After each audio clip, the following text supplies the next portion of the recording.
अहो फक्त 1499 भरून मालवणच्या समुद्रातला ह्यो निसर्ग बघितलाय. ह्यो माझ्या आयुष्यातला बेस्ट मोमेंट होता, जिथं मी आकाशात पतंगासारखं उडून समुद्रासारखा स्वर्ग बघितला.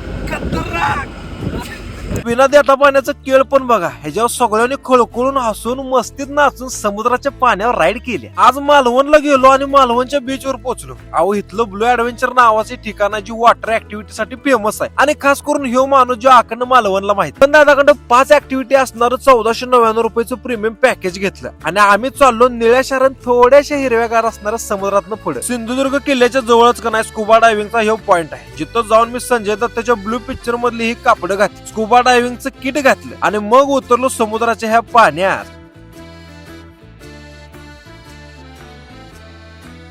आणि ह्यांच्या संग व्हायचं खेळायला पण मिळालं, जे मला सगळ्यात भारी वाटलं. स्कुबा डायव्हिंग करून बाहेर आलो आणि मी चाललो ह्यातल्या सगळ्यात भारी ऍक्टिव्हिटीकडे, ती म्हणजे पॅरासेलिंग. माझ्या भोवताने पॅराशूट बांधला आणि समुद्राच्या पाण्यानं डुबोक डुबोक डुबोक करून थोडस बुडवून आकाशाच्या दिशेनं वर पॅराशूट नेलं. वरनं जो नजारा दिसतोय नाही, खरं सांगतो हे शब्दात सुद्धा सांगता येणार ना असला भारी. वॉटर ऍक्टिव्हिटी मध्ये परत ना बनाना राईड पण आहे, ज्याच्यावरती फुल एन्जॉय झालाच पाहिजे. आणि पाण्यातनं पळणारी ही जेट स्की पण आहे, ज्याचा एक्सपिरियन्स मला एकदम वांड होता बरं का. खतरनाक पळते, घोईंग घोईंग घोईंग घोईंग घोईंग. ब्लू ऍडव्हेंचर मध्ये जेवढ्या काय ऍक्टिव्हिटी मी केल्या नाही, खरं सांगतो फुल एन्जॉय झालाय, ते पण फक्त 1499 मध्ये. मालवणला गेल्यावर दुसरीकडे कुठं जाऊ नका, पण ब्लू ऍडव्हेंचरला जावा आणि रोहन दादाकडे जावा.